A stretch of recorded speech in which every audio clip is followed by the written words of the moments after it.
Hello guys, welcome to model number 1.7 in GE 892 Engineering Mechanics. In this topic, in this video, we are going to see about forces in spaces. So what do you mean by forces in spaces nu கேட்டிங்கனா இதுக்கு முன்னாடி நம்ம பார்த்த problem Lem's theorem 3 coplanar forces acting on a single point அப்படிங்கற மாதிரியான பார்த்தோம் இல்லையா problems. Likewise போன ப்ராப்ளம் வரைக்கும் பார்த்தது resolution of forces பார்த்தோம். Resolution of forces is nothing but actually that more than 3 coplanar forces acting in a single point is called as resolution of forces. And the other சம்பந்தப்பட்ட problems எல்லாமே பார்த்தோம். So what do you mean by force in spaces அப்படிங்கறத பத்தி we are going to see now. It is nothing but same application of forces acting at a single point in 3 dimension. இது வரைக்கும் நம்ம பார்த்தது எல்லாமே 2 dimension தான். இப்போ இதல பார்க்க கூடியது எல்லாமே 3 dimension இருக்கக்கூடிய problems. So how a 3 dimensional problem will ask in the question அப்படிங்கிறது first தெரியணும். Last few questions are in the 2017 regulationல முக்கியமா கேட்கக்கூடிய questions என்னன்னு கேட்டிங்கனா இந்த force in spaces problemங்கிறது 16 மார்க்லயும் கேட்றாங்க 13 மார்க்லயும் கேட்றாங்க. அந்த அளவுக்கு ரொம்ப இம்பார்ட்டன்ட்டான क्वेश्चनா இருக்கு. இது இல்லாத क्वेश्चन பேப்பரே இல்லங்கற மாதிரி வந்துருது. சோ அதனால easiest problems என்னென்ன அப்படிங்கறத பத்தி தான் நம்ம ஃபர்ஸ்ட் டீகோட் பண்ண போறோம். அதுக்கு அப்புறமா பாத்தீங்கன்னா டஃப்பான problems can be solved later. So that is why simplest problem first நம்ம சொல்லி கொடுத்துட்டு அதுக்கு அப்புறம் complex problem எல்லாத்தையும் assortedல போட்டுருவோம். அது உங்களுக்கே தெரியும் அப்படி நினைக்கிறேன். assorted problemsல இது எல்லாமே continuation-ஆ இருக்கும். சரிங்களா? So look at the video now. Regarding the question, a 200 kg cylinder is hung by means of two cables AB and AC which are attached to the top of a wall. A horizontal force P, capital P, perpendicular to the wall holds the cylinder in the position as shown in the figure. Determine the magnitude of capital P and tension in each cable. So this question is a repeated question. நான் குறிப்பிட்டிருக்கிறது இங்க அண்ணா university April 2019 இருந்தாலும் இதுக்கு முந்தின क्वेश्चनல arrear questions னு பாத்தீங்கன்னா எல்லா இடத்துலயும் இந்த problem கேட்கப்பட்டிருக்கு because it's a very very simplest problem ever you have seen. Okay, இப்போ நம்ம இத யூசுவல் ப்ராப்ளமா நம்ம 2 டைமென்ஷனல் அப்படினு கன்சிடர் பண்ணியிருந்தோம் அப்படினா என்ன செஞ்சிருப்போம் அப்படினு கேட்டிங்கனா லைக் திஸ் ஒரு பாயிண்ட் எடுத்து அங்க இருந்து ஒரு லோட் போகுது பாட்டம்ல அதுக்கு அப்புறம் அங்க இருந்து ஹாரிசான்டலா ஒரு லோட் போகுது அப்புறம் இங்க இருந்து அகைன் இன்னொரு ப்ரோகிராம் coordinates போகுது. ஸோ அந்த last coordinate last line join பண்ணாமல் இருந்தீங்கன்னா it will be a Lem's theorem problem. இப்போ 4 ஃபோர்ஸஸ் இருக்கிறதுனால we can get it as a resolution of forces problem இல்லையா? ஸோ அப்படி பண்ணக்கூடாது. How you have to decode அப்படிங்கிறத we are going to see now.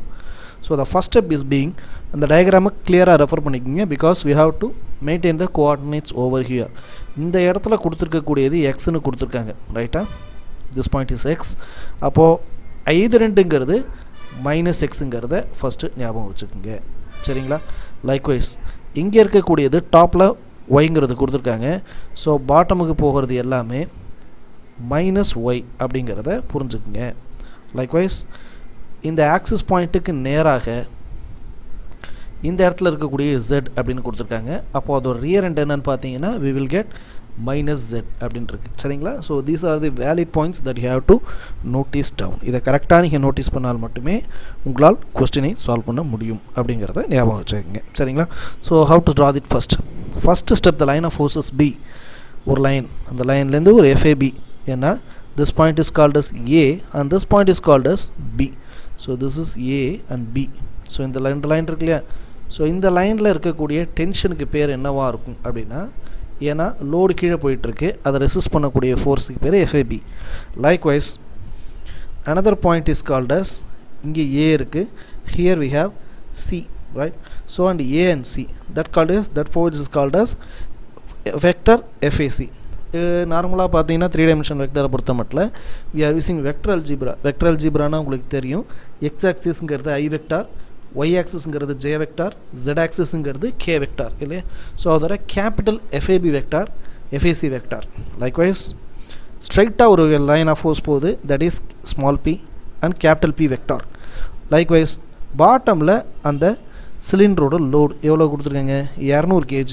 So 1 kg equal to 9.81 Newton, 200 kg will be equal to into 9.81 போட்டிங்கன்னா 1962 Newtons வருது. சரிங்களா? So this is what we have decoded the diagram first நம்ம இப்படி தான் decode பண்ணிக்கணும். இதுக்கப்புறமா அதோட கோஆர்டினேட்ஸ் என்ன அப்படிங்கிறத கண்டுபிடிக்கணும். How you are getting the கோஆர்டினேட்ஸ்னு பார்த்தீங்கன்னா for a particle to be in equilibrium summation of f of equal to 0. So இந்த 4 force FAB, FAC, capital P vector and this 200 kilo force நாலுத்தையும் ஈக்குவல் டு 0 அப்படின்னு நம்ம first equate பண்ணிவிட்டு after that அதோட formulation which is nothing but FAB plus FAC plus P into I into 1972J. இதுக்கு மட்டும் ஏன் sir எஃப்க்கு FAB எஃப்ஏசிக்கு ஐ vector J vector போடலை, but capital வெக்டாருக்கு capital B வெக்டாருக்கு ஐ கொடுத்துருக்கோம். லைக்வைஸ் 1962 அந்த லோடுக்கு ஜே வெக்டார் கொடுத்துருக்கோம். என்ன காரணம்னா it is acting only in X direction. இப்போ இதோட கோஆர்டினேட்டே நீங்கள் போட்டிங்கன்னா என்ன போடுவீங்க, வேல்யூ ஆஃப் எக்ஸ் மட்டும்தான் போடுவீங்க. அதுக்கப்புறம் மற்ற எல்லாமே 0 0ன்னு வரும். லைக்வைஸ் இங்கேயும் பார்த்தீங்கன்னா ஒரே ஒரு கோஆர்டினேட் ஒய் மட்டும்தான் இருக்குது. ஸோ 0, y, 0 அதில் ஒய் மட்டும்தான் வரும். அதனால தான் ஒய்யை ஜேனும் எக்ஸை ஐனும் இங்கே நம்ம we have been specified. So specificate பண்ணதுக்கான காரணம் அதுதான். ஆஃப்டர் தட் ஃபஸ்ட் ஒன் இப்போ நம்ம கண்டுபிடிக்க வேண்டியது, அப்போ டைரெக்டாக நமக்கு கேபிட்டல் பியோட இன்ட்டு ஐங்கிறது தெரிஞ்சிருச்சு, கேபிட்டல் ஜேவோட வேல்யூ நமக்கு தெரிஞ்சிருச்சு. நம்ம கண்டுபிடிக்க வேண்டியது ரெண்டு வெக்டார் எஃப்ஏபி எஃப்ஏசி ரெண்டு தான் கண்டுபிடிக்கணும் இல்லையா. For that the formula for FAB which is equal to FAB vector into delta FAB. அது என்ன FAB vector into delta FAB அப்படின்னு பார்த்தீங்கன்னா which is nothing but it is coming from coordinates. இந்த கோஆர்டினேட்ஸ்னால் என்னென்னு பார்த்தீங்கன்னா, so consider this as 0, this is your origin point அப்படின்னு நீங்கள் வச்சிட்டிங்கன்னா அங்கேருந்து 1.2 meters இருக்குது ரைட்டா. So the value of X is 1.2 for ஏவை பொறுத்த மட்டும். இந்த ஏங்கிறது ஒய்லேருந்து எவ்வளோ டிஸ்டன்ஸில் இருக்குது அப்படின்னு பார்த்தீங்கன்னா ஆக்சிஸ் லைன்லேருந்து 2 mm டிஸ்டன்ஸில், மீட்டரோ மில்லிமீட்டரோ அது வேணா இருக்கட்டும் சார், தட் இஸ் 2. லைக்வைஸ் இந்த பாயிண்ட்டுக்கு அப்புறமா தான் இருக்குது. So this is the axis point அப்படின்னு நீங்கள் வச்சுக்கிட்டா கூட, ஏன்னா இங்கே எக்ஸும் இசடும் இங்கே இருக்குது. அப்போ இந்த ஆக்சிஸ் பாயிண்ட்டை நீங்கள் எடுத்துக்கிட்டிங்கன்னா ஆக்சிஸ்லேருந்து என்ன ஆகுது, நெகட்டிவாக தான் போகுது சரியா. ஸோ தட் இஸ் வை இதோட டிஸ்டன்ஸ் எவ்வளோ டிஸ்டன்ஸ்னால் 8. So the value is -8. அவங்க கொடுத்துருக்கிறபடி தான் நீங்கள் சால்வ் பண்ண ஸ்டூடெண்ட்ஸ், நீங்களாக எந்த வேல்யூவும் எடுக்கக்கூடாது என்பதை இந்த இடத்துல ஒரு தடவை தெளிவாக ஞாபகம் எடுத்துக்கொள்ளவும். அதுக்கடுத்து கோஆர்டினேட் ஆஃப் பிங்கிற பாயிண்ட்டை இப்போ எடுத்துக்குவோம். ஸோ திஸ் பாயிண்ட் பி அப்படிங்கிறது டேரெக்டாக ஆக்சிஸ் லைன்லேயே தான் இருக்குது. ஸோ அதனால் the value of X is nothing but 0, ஏன்னா ஆக்சிஸ் லைன்லேயே இருக்குது. அடுத்து பியோட வேல்யூ ஒய்யோட வேல்யூ ஆக்சிஸ்லேருந்து 12 meter டைட்டில் இருக்குது. So will give 12. இசடை பொறுத்த மட்டும் பார்த்தீங்கன்னா this is the common point அப்படின்னு நீங்கள் வச்சுக்கிட்டிங்கன்னா the value of Z is also 0 right. அடுத்ததாக கோஆர்டினேட்ஸ் ஃபார் சி. இப்போ இந்த சிங்கிற பாயிண்ட்டுக்கு வருவோம். ஃபார் கெட்டிங் சி, இந்த சிங்கிற பாயிண்ட்டு எக்ஸ் ஆக்சிஸுங்கிற பாயிண்டில் இட் இஸ் நத்திங் பட் 0 தான். இதில் நமக்கு எந்த சேஞ்சுமே இல்லை. எக்ஸ் இஸ் நத்திங் பட் 0, ஏன்னா அதுக்கு 0 தான் வேல்யூ ஆக்சிஸ் லைன்லேயே இருக்குது. ஒய்யை பொறுத்த மட்டும் 12. எதனால் அப்படின்னு கேட்டிங்கன்னா இங்கே 12 mm ஹைட் இருந்துச்சுன்னா அதோட ரியர் எண்டும் 12 தான் இருக்கும். சப்போஸ் மாறி இருந்தால் அவங்க கொடுத்துருப்பாங்க, கொடுக்கலங்கிறனால 12. ஆஃப்டர் தட் 18 ஹவு கேம்ஸ் அப்படின்னா இந்த சென்டர் பாயிண்ட்லேருந்து 8 + 10 இது ரெண்டுத்தையும் மொத்தமாக ஆட் பண்ணிங்கன்னா 18 ரைட்டா. ஸோ அதை -18ன்னு போடுறோம். இதில் ஒரு பெரிய பியூட்டி ஆஃப் த ப்ராப்ளமே என்னென்னு கேட்டிங்கன்னா, இந்த கோஆர்டினேட்ஸை மட்டும் நீங்கள் கண்டுபிடிக்கிறதுக்கு கால்குலேட்டர் தேவையில்லை, எதுவுமே தேவையில்லை. Just we have to apply your common sense and visual sense. அதை நீங்கள் சரியாக அப்ளை பண்ணிட்டீங்க அப்படின்னாலே இந்த சம்மில் வேறு ஒன்றுமே கிடையாது. It's very very easy problem சரிங்களா. ஸோ அப்போ கோஆர்டினேட்ஸ் ஆஃப் ஏபிசி கண்டுபிடிச்சாச்சு. After that how you have to solve அப்படின்னு பார்த்தீங்கன்னா FAB which is equal to capital F into small ab into delta AB. So what is meant by delta AB அப்படின்னா that is nothing but displacement vector. So displacement vector கண்டுபிடிக்கணும் அப்படின்னா we have to find it from Aவுக்குலேருந்து B வரைக்கும். We have to find from Aலேருந்து B. So highest value is being Bங்கிறதுனால 0 - 1.2 into I, 12 - 2 into J, 0 minus of 8, ஏன்னா minus into minus plus ஆகிடும், -8 into K ரைட்டா. இது ரெண்டுத்தையும் minus பண்ணிங்கன்னா -1.2. So அது square பண்ணும்போது -1.2 square, 12 - 2 which is equal to 10 square, and then 0 minus into minus plus 8. So +8 square. இதை square root பண்ணுறோம். ஸ்கொயர் ரூட் பண்ணும்போது we will get the value of -1.2i plus 10j minus into minus plus 8k. we will get the equation like this. அடுத்ததாக இதை square root பண்ணும்போது 1.2 square பண்ணோம்னா 1.44, 10 10 square பண்ணால் 100, 8 square பண்ணால் 64 right. இதை தான் மறுபடியும் கொண்டு வரோம். FAB into minus 1.2i plus 10j plus 8k square root of 165.44, right? இப்போ ஃபர்தராக இதை கொண்டு வரும்போது minus 1.2i plus 10j plus 8k divided by square root of 165 square root குள்ளேருந்து கொண்டு வந்தீங்கன்னா it will become 12.86 அப்படின்னு ஒரு வெக்டார் கிடச்சிது. ஸோ இதோட நமக்கு சம் முடிஞ்சிச்சா அப்படின்னு கேட்டிங்கன்னா கிடையாது. பிகாஸ் நமக்கு FAB வரைக்கும் தான் இது வரைக்கும் போயிருக்கோம். we didn't go for FAC. what you have to do அப்படிங்கிறத அடுத்த ஸ்டெப்பில் பாருங்கள். this point further increased into இந்த minus 1.2 divided by 12 கொடுக்கும்போது minus 0.093, இந்த 10 divided by 12 கொடுக்கும்போது 0.77, likewise இந்த 8 divided by 12 கொடுக்கும்போது 0.62. ஸோ இப்போ ஒரு வேல்யூ ஆல்மோஸ்ட் ஒரு கிளியரான ஒரு வேல்யூ கிடச்சிருக்கு அப்படின்னு நினச்சிக்கலாம். அடுத்தது we will go with FAC. So FACக்கு சால்வ் பண்ணும்போது நத்திங் பட் அதே கோஆர்டினேட்ஸ் ஆஃப் ஏபிசியை செக் பண்ணுங்கள். இப்போ நமக்கு தேவையில்லாது எதுன்னு கேட்டிங்கன்னா கோஆர்டினேட்ஸ் ஆஃப் பியை நம்ம கன்சிடர் பண்ண தேவை இல்லை. அப்போ நமக்கு சிலேருந்து ஏ எவ்வளோங்கிறத கண்டுபிடிச்சா போதும். For that FAC into 0 minus 1.2 12 minus 2 minus 18 minus of minus 8 into k. இங்கே ஒரு minus 18ங்கிறது ஏற்கனவே இங்கே we have minus 18 மைனஸ் ஏற்கனவே ஒரு மைனஸ் இருக்குது, அதனால் உள்ளார ப்ராக்கெட் போட்டு minus 8ன்னு கொடுக்குறோம். 0 minus 1.2 minus 1.2 12 minus 2 10 minus 18 plus 8 which is equal to minus 10. so minus 10 into minus 10 இதை ஸ்கொயர் ரூட் கொடுக்கும்போது we will get minus 1.2i plus 10j, இங்கே minus 18 இருக்குது, இங்கே plus 8 இருக்குது, அப்போ minus 10. 1.2 ஸ்கொயர் பண்ணால் 1.4, 10 ஸ்கொயர் பண்ணால் 100, இந்த 10 ஸ்கொயர் பண்ணால் 100. இதை டோட்டல் ஸ்கொயர் ரூட் எடுக்கிறோம். we will get 201.44. ஃபர்தராக இதை இன்க்ரீஸ் பண்ணும்போது 201 ஸ்கொயர் ரூட் எடுக்கும்போது we will get 14 கிடைக்குது. ஃபர்தராக இதை ரெடியூஸ் பண்ணும்போது minus 1.2 divided by 14 10 divided by 14 again 10 divided by 14 பண்ணும்போது minus 0.084i 0.74i 0.704k. So இந்த மாதிரி 3 வேல்யூஸ் கிடைக்குது. ஸோ இப்போ நமக்கு FAB FACயோட டைரக்ட் வேல்யூஸ் கிடச்சிருச்சு.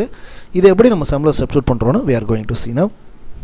In that slide we will give capital P which is equal to P into I, அது நமக்கு தெரிஞ்சிருச்சு. likewise Wங்கிறது mass of the cylinder which is equal to minus 1962J. FAB FAC capital PI plus 1962J which is equal to 0 ன்னு போட்டிங்கன்னா those equations will be coming. FAB யோட 0.093 value, FAC யோட ஒரு value, capital P யோட ஒரு value, J யோட ஒரு value கிடச்சிருச்சா. we have to separating IJK terms. ஐயில் இருக்கக்கூடிய டேர்மை தனியாக பிரிங்க, ஜேல இருக்கிறது தனியாக, கேல இருக்கிறது தனியாக. இதை நான் என்ன பண்ணுறேன்னா 3 விதமாக உங்களுக்கு கோடிங்ஸ் காமிக்கிறேன். 3 விதமான மார்க்கிங்ஸ் பண்ணும்போது உங்களுக்கு கிளியராக தெரியும். ஸோ ஐயோட டேர்ம்ங்கிறது 0.084i கேபிட்டல் PI. ஸோ இந்த 3 டேர்ம் தான் இருக்குது. இங்கே ஏற்கனவே FAB மல்டிப்ளேயில் இருக்கிறதுனால I இன்ட்டு minus 0.093 இந்த FAB இங்கே வந்துடுது, minus 0.084 into FAC வந்துடுது, கேபிட்டல் P வந்துடுது, ரைட். ப்ளஸ் ஜேவோட டேர்ம்ஸை ரெப்ரசன்ட் பண்ணும்போது டாப் லைன் ரெப்ரசன்ட் பண்ணுறேன் 0.077 0.704 minus 1962 இந்த 3தோட வேல்யூ வந்துருச்சா. கூட இதை மல்டிப்ளிகேஷன் வேல்யூ ஆஃப் FAB இங்கே மல்டிப்ளை பண்ணியிருக்கிற FAC. Okay, after that finally கேவோட டேர்ம்ஸ் என்னெல்லாம் டேர்ம்ஸ் இருக்குன்னா 0.602 minus 0.704 இது ரெண்டு மட்டும்தான் இருக்குது. ஸோ அதனால் into FAB into FAC which is equal to 0 அப்படின்னு தனித்தனியாக பிரிக்கணும். ஸோ இந்த தனித்தனியாக பிரித்த வேல்யூஸில் ஒரு விஷயம் உங்களால் கிளியராக நோட்டீஸ் பண்ண முடியும். இப்போ இது எல்லாமே ஒரு ஈக்குவேஷன் ஃபார்ம்ஸில் வந்துருச்சு. எப்படின்னு கேட்டிங்கன்னா லைக் திஸ். அப்போது minus 0.093 FAB minus 0.084 FAC which is equal to இந்த ப்ளஸ் பியில் இருக்கக்கூடியதை மைனஸ் P அப்படின்னு சொல்லி ஈக்குவேஷன் ஃபஸ்ட் ஈக்குவேஷனாக கொண்டு போகிறோம். அடுத்ததாக 0.77 FAB 0.704 FAC equal to இங்கே மைனஸில் இருக்கிற 1962 will become பாசிட்டிவ்க்கு போயிடுது. அது capital B small b. After that கடைசியாக இருக்கக்கூடிய equation 0.62 FAB minus 0.704 equal to 0. that is your third equation. இப்போ இந்த ரெண்டு ஈக்குவேஷன்ஸை 1 by 1 சால்வ் பண்ணலாம். இப்போ இந்த FAB FACங்கிறத நீங்கள் மறந்துடலாம். ஃபார் எக்ஸாம்பிள் இந்த FABங்கிறது எக்ஸுனா 3 ஈக்குவேஷன்லேயும் இருக்கிற FABயும் எக்ஸு தான். இந்த எஃப்ஏசி அப்படிங்கிறது ஜஸ்ட் ஒய் அப்படின்னு சொன்னீங்கன்னா 3 ஈக்குவேஷன்லேயும் ஒய். ஸோ நீங்கள் அல்ஜிப்ரா சால்வ் பண்ணிடலாம் இல்லையா, எக்ஸு ஒய்வு இதை வச்சுட்டு நம்ம எக்ஸு அல்ஜிப்ரா சால்வ் பண்ணலாம் இல்லையா. Likewise we are going to see. இதில் நமக்கு கேபிட்டல் பியோட வேல்யூ 3 அன்னோன் இருக்குது. இதை நீங்கள் டச்சே பண்ண முடியாது. பட் ஆனால் இதில் 2 அன்னோன் தான் இருக்குது. ரைட், இங்கேயும் 2 அன்னோன் தான் இருக்குது. ஸோ அப்போ என்ன பண்ணலாம், ஃபஸ்ட்டு பிஇசியும் சால்வ் பண்ணலாமா. we are going to solve B and C now. பிஇசியும் சால்வ் பண்ணும்போது இது ரெண்டுத்தையும் ஆட் பண்ணும்போது we will get 1.399. இங்கே ஏற்கனவே இருக்கிற ப்ளஸும் மைனஸும் கேன்சல் ஆகிடுது, 1962 வருது. So we will get the value of FAB which is equal to 1962 divided by 1.39. So the final value is FAB equal to 1402. இந்த வேல்யூ இனி ஈக்குவேஷனில் சப்ஸ்டியூட் பண்ணுறோம். So we are substituting it in equation C. சிங்கிற ஈக்குவேஷனில் substitute பண்ணும்போது this FAB வேல்யூவை 1402ங்கிற value என்ன பண்ணுறோம், இங்கே சப்ஸ்டியூட் பண்ணுறோம் 1402. அதை சப்ஸ்டியூட் பண்ணும்போது minus 0.704 FAC will be equal to some value. அந்த வேல்யூ ஜீரோக்கு அந்தாண்ட போகும்போது it will become negative. ரைட்டுங்களா, அந்த negative, this negative and that negative is cancelled. So FAC will be equal to 872 divided by 0.704. The final value will be equal to 1239. So இந்த அளவுக்கு நமக்கு கம்ப்ளீட்டாக FAB FAC கிடச்சிருச்சு. ரைட்டா, this is what we have to be solving. But அந்த positive direction capital P இருக்குல்ல, அதை எப்படி கண்டுபிடிக்கலாம். ஸோ நம்ம அதையும் கண்டுபிடிக்கிறதுக்கு வி ஹேவ் FAB கண்டுபிடிச்சாச்சு, FAC நமக்கு தெரியும். ஸோ இதை மட்டும் இந்த வேல்யூ சப்ஸ்டியூட் பண்ணும்போது FABக்கு நேராக 1402 சப்ஸ்டியூட் பண்ணுறோம், FACக்கு நேராக 1239 சப்ஸ்டியூட் பண்ணுறோம். பண்ணும்போது we will get the value of 234 newtons. சரிங்களா. So the final result is magnitude of capital P, tension in the cable AB, tension in the cable AC. So இந்த அளவுக்கு நம்ம ரொம்ப எஃபோர்ட் எடுத்து சால்வ் பண்ணக்கூடிய ப்ராப்ளம். பட் ஆனால் magnitude and கோஆர்டினேட்ஸை மட்டும் நீங்கள் கண்டுபிடிச்சா போதும், இதில் ஒன்றுமே கிடையாது அப்படிங்கிறத ரிப்பீட்டட் நம்பர் ஆஃப் ப்ராக்டிஸ் பண்ணும்போது உங்களால் புரிஞ்சுக்க முடியும். So this is what we have been solving our forces and spaces problem. இன்னொரு ப்ராப்ளம் இதே மாதிரியான ஒரு ப்ராப்ளம் இருக்குது, அதையும் சால்வ் பண்ணுறேன். So don't skip the video because already the video is running around more time. Usual time நம்ம எடுக்கிறத விட இந்த ப்ராப்ளம் கொஞ்சம் அதிக டைம் எடுத்துக்கும் because of its intensity and depth. So அதனால் அந்த ப்ராப்ளத்தை please focus the problem, don't skip out anywhere. Like the content, share the content and put your comments in the comment section. Thank you.